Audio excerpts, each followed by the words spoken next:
ओम नमो भगवते वासुदेवाय। ओम नमो भगवते वासुदेवाय। ओम नमो भगवते वासुदेवाय। ओम नमो भगवते वासुदेवाय। ओम नमो भगवते वासुदेवाय। श्री भागवत महापुराण प्रथम स्कंद अध्याय 13। विदुर जी के उपदेश से धृतराष्ट्र और गांधारी का वन में जाना। सूत जी कहते हैं, विदुर जी तीर्थ यात्रा में महर्षि मैत्री से आत्मा का ज्ञान प्राप्त करके हस्तिनापुर लौट आए और उन्होंने जो कुछ जानने की इच्छा थी वह पूर्ण हो गई थी। विदुर जी ने मैत्री ऋषि से जितने प्रश्न किए थे उनका उत्तर सुनने के पहले ही श्री कृष्ण में अनन्य भक्ति हो जाने के कारण वे उत्तर सुनने में उपराम हो गए। सौनक जी अपने चाचा विदुर जी को आया देखकर धर्मराज युधिष्ठिर, उनके चारों भाई धृतराष्ट्र, यूसुफ, संजय, कृपाचार्य, कुंती, गंधारी, द्रौपदी, सुभद्रा, उत्तरा, कृपी तथा पांडव परिवार के सभी नर नारी अपने पुत्रों सहित दूसरी स्त्रियां सब के सब बड़ी प्रसन्नता से मानो मृत शरीर में प्राण आ गया हो ऐसा अनुभव करते हुए उनकी अगवानी के लिए सामने आए। यथा एवं आलिंगन और प्रमाण आदि के द्वारा सब उनसे मिले। विरह जनित उत्कंठा से कतार होकर सब ने प्रेम के आंसू बहाए। युधिष्ठिर ने आसन पर बैठकर उनका यथोचित सत्कार किया। जब वे भोजन एवं विश्राम करके सुखपूर्व आसन पर बैठे तब युधिष्ठिर ने विनय से झुककर सबके सामने ही उनसे कहा। युधिष्ठिर ने कहा, चाचा जी, जैसे पक्षी अपने अंडों को पंखों की छाया के नीचे रखकर उन्हें ऐसे सेते और बढ़ाते हैं, वैसे ही आपने अत्यंत वात्सल्य से अपने कर कमलों की छत्र छाया में हम लोगों को पाला पोसा। बार बार आप हमें हमारी माता को विष दान और लक्षागिरी के दाह आदि विपत्तियों से बचाया है। क्या आप कभी हम लोग को याद करते रहे हैं? आपने पृथ्वी पर विचरण करते समय किस वृत्ति से जीवन निर्वाह किया? आपने पृथ्वी तल पर किन किन तीर्थों और मुख्य क्षेत्रों का सेवन किया?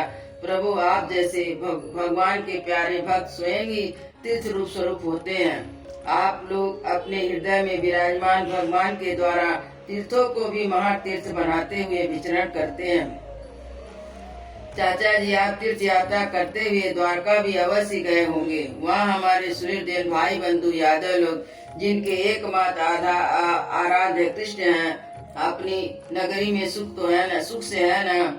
आपने यदि जाकर देखा नहीं होगा तो सुना तो अवश्य होगा।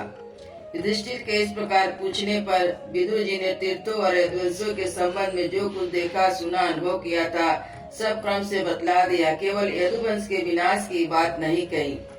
करुण हृदय विदुर जी ने पांडव को दुखी नहीं देख सकते थे, इसलिए उन्होंने अप्रिय एवं असह्य घटना पांडव को नहीं सुनाई, क्योंकि वह तो स्वयं ही प्रकट होने वाली थी। पांडव विदुर जी का देवता के समान सेवा सत्कार करते थे, किंतु कुछ दिनों तक अपने बड़े भाई धृतराष्ट्र की कल्याण कामना से सब लोगों को प्रसन्न करते हुए सुखपुर हस्तिनापुर में रहे। विदुर जी तो साक्षात धर्मराज थे और मांडव ऋषि के साथ से 100 वर्ष के लिए शूद्र बन गए थे। इन दिनों यमराज के पद पर आर्यमात थे, वही पापियों को उचित दंड देते थे। राज्य प्राप्त हो जाने पर अपने लोकपालों सहित भाइयों के साथ राजा युधिष्ठिर वंशज परीक्षित को देकर अपनी अतुल संपत्ति से आनंदित रहने लगे। इस प्रकार पांडव गृहस्थ के काम धंधों में रम गए और उन्हीं के पीछे एक प्रकार से यह बात भूल गए कि अनजाने में हमारा जीवन मृत्यु की ओर जा रहा है। यह देखते देखते उनके सामने वह समय आ गया जिसे कोई टाल नहीं सकता। परंतु विदुर जी ने काल की गति जानकर अपने बड़े भाई धृतराष्ट्र से कहा, महाराज देखिए, आप बड़ा भयंकर समय आ गया है, झटपट यहाँ से निकल चलिए। हम सब लोगों के सिर पर स्वर्प सामर्थ्य काल मंडराने लगा है, जिसके टालने का कहीं भी कोई उपाय नहीं है। काल के वशीभूत होकर जीव का अपने प्रियतम प्राणों से भी बात ही बात में वियोग हो जाता है। फिर धन जन और दूसरी वस्तुओं की बात ही क्या है। आपके चाचा ताऊ सगे भाई बंधु पुत्र सभी मारे गए। आपकी उम्र भी ढल चुकी है, शरीर बुढ़ापे का शिकार हो गया है। आप पराये घर में पड़े हुए हैं। ओह, इस प्राणी को जीवित रहने की कितनी प्रबल इच्छा होती है। इसी के कारण तो आप भीम का दिया हुआ टुकड़ा खाकर कुत्तों सा जीवन बिता रहे हैं, जिनको आपने आग में जलाने की चेष्टा की, विष देकर मार डालना चाहा, भरी सभा में उनकी विवाहिता पत्नी को अपमानित किया, जिनकी भूमि और धन छीन लिए, उन्हीं के अंश से पले हुए प्राणों को रखने में क्या गौरव है। आपके अज्ञान की हद हो गई। अब जीना चाहते हैं, परंतु आपके चाहने से क्या होगा। पुराने वश की तरह बुढ़ापा से गला हुआ आपका यह शरीर आपके ना चाहने पर भी छीड़ हुआ जा रहा है। आप इस शरीर से आपका कोई स्वार्थ सधने वाला नहीं है। इसमें फंसिए मत, इसकी ममता बंधन काट दीजिए। जो संसार के संबंधियों से अलग रहकर उनके अनजाने में अपने शरीर का त्याग करता है, वही धीर कहा गया है। चाहे अपनी समझ हो या दूसरों को समझाने से, जो इस संसार को दुख रूप समझकर उससे विरक्त हो जाता है और अंतकरण को वश में करके हृदय में भगवान को धारण कर संन्यास के लिए घर से निकल पड़ता है, वही उत्तम मनुष्य है। इसके आगे जो समय आने वाला है वह प्राय मनुष्यों के गुणों को घटाने वाला होगा। इसलिए आप अपने कुटुंबियों से छिपकर उत्तराखंड में चले जाइए। जब छोटे भाई विदुर ने अंधे राजा धृतराष्ट्र को इस प्रकार समझाया, तब उनकी प्रज्ञा के नेत्र खुल गए। वे भाई बंधुओं को सुदृढ़ स्नेह पाशों को काटकर अपने छोटे भाई विदुर के दिखलाए हुए मार्ग से निकल पड़े। जब परम पतिव्रता सुबल नंदिनी गांधारी ने देखा कि मेरे पति तो उस हिमालय की यात्रा कर रहे हैं जो सन्यासियों को भी वैसा सुख देता है जैसा वीर पुरुषों को लड़ाई में के मैदान में अपने शत्रु द्वारा किए हुए न्यायोचित प्रहार से होता है, तो वे भी उनके पीछे पीछे चल पड़े। अजात शत्रु युधिष्ठिर ने प्रातः काल संध्या बंदन तथा अग्निहोत्र करके ब्राह्मणों को नमस्कार किया, उन्हें तिल गौ भूमि स्वर्ण का दान दिया। उसके बाद जब वे गुरु चरणों की चरण वंदना के लिए राजमहल में गए तो वहाँ धृतराष्ट्र, विदुर और गांधारी के दर्शन नहीं हुए। युधिष्ठिर ने उद्विग्न चित्त होकर वहीं बैठे हुए संजय से कहा, संजय, मेरे वृद्ध और नेत्री पिता धृतराष्ट्र कहाँ है? पुत्र सुख से पीड़ित दुखिया माता गांधारी और मेरे परम हितैषी चाचा विदुर जी कहाँ हैं? ताऊ जी अपने पुत्रों और बांधु के मारे जाने से दुखी थे। मैं बड़ा मंदबुद्धि था, कहीं मुझसे किसी अपराध की आशंका करके वो माता गांधारी सहित गंगा जी में तो नहीं कूद पड़े। जब हमारे पिता पांडु की मृत्यु हो गई थी तो हम लोग नन्हे बच्चे थे। तब इन्हीं दोनों चाचाओं ने बड़े बड़े दुखों से हमें बचाया था। वे हम पर बड़ा ही प्रेम रखते थे। यहाँ से कहाँ चले गए? सूर्य जी कहते हैं, संजय अपने स्वामी धृतराष्ट्र को ना पाकर कृपा और स्नेह की विकलता से अत्यंत पीड़ित हो रहे थे। उन्होंने दृष्टि से कुछ उत्तर ना दे सके। फिर धीरे धीरे बुद्धि के द्वारा उन्होंने अपने चित्त को स्थिर किया। हाथों से आंसू पोंछे और अपने स्वामी धृतराष्ट्र के चरणों का स्मरण करते हुए युधिष्ठिर से कहा, संजय बोले, कुरुनंदन, मुझे आपके दोनों चाचा और गांधारी के संकल्प का कुछ भी तो पता नहीं है। महाभाव, मुझे तो उन महात्माओं ने ठग लिया। संजय इस प्रकार कह ही रहे थे कि तुमुर के साथ देवर्षि नारद जी वहाँ आ पहुँचे और महाराज युधिष्ठिर ने भाइयों सहित उठकर उन्हें प्रणाम किया। उनका सम्मान करते हुए बोले, युधिष्ठिर ने कहा, भगवान, मुझे अपने दोनों चाचाओं का पता नहीं लग रहा। ना जाने वे दोनों और पुत्र शोक से व्याकुल तपस्वी माता गांधारी यहाँ से कहाँ चले गई। भगवान, आप समुद्र में कर्णधार के समान, आप ही हमारे मार्गदर्शक हैं। तब भगवान के परम भक्त भगवान में देवर्षि नारद ने कहा, धर्मराज, तुम किसी के लिए शोक मत करो, क्योंकि यह सारा जगत ईश्वर के वश में है। सारे लोक और लोकपाल विवश होकर ईश्वर की आज्ञा का पालन कर रहे हैं। वही एक प्राणी को दूसरे से मिलाता है, वही उनसे अलग करता है।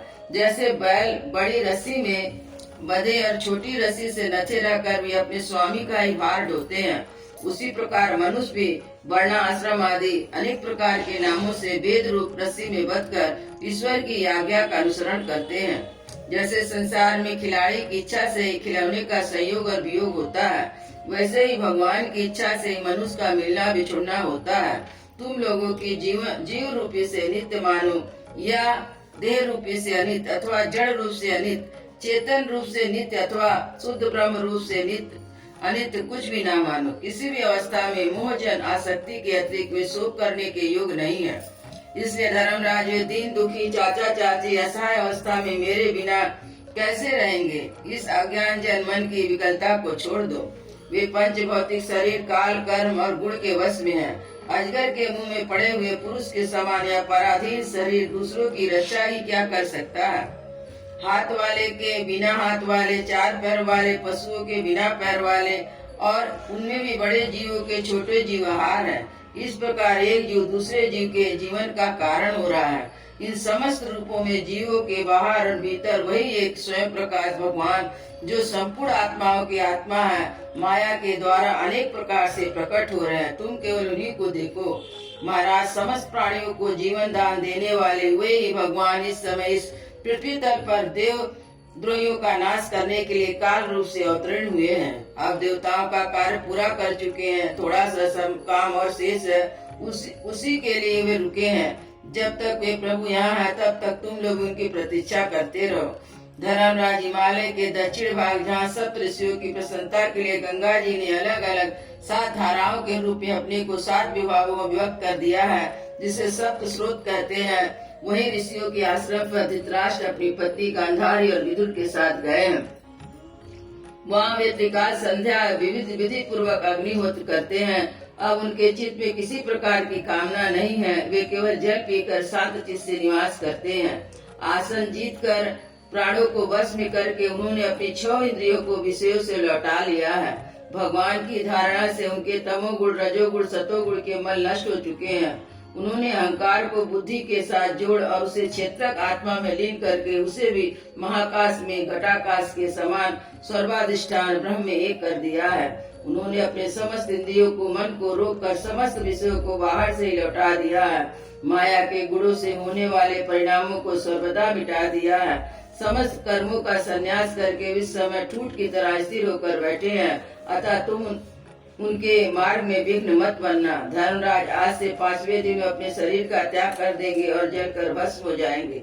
ग्रह पात्यादि अग्नि के द्वारा पर्णकुटी के साथ अपने पति के मृत्यु को जलते देखकर बाहर खड़ी विषादी गंधारी भी पति का अनुगम करती हुई उसी आग में प्रवेश कर जाएंगी। धर्मराज, विदुर जी अपने भाई का आश्चर्यमय मोक्ष देखकर हर्षित और वियोग देखकर दुखित होकर वहां से तीर्थ सेवन के लिए चले जाएंगे। देवर्षि नारद एवं कहकर तुम्बुरु के साथ स्वर्ग को चले गए। धर्मराज युधिष्ठिर ने उनके उपदेशों को हृदय में धारण करके शोक को त्याग दिया। अयोध्या श्री राम लला की जय। वृंदावन बिहारी लाल की जय। गुरु महाराज की जय।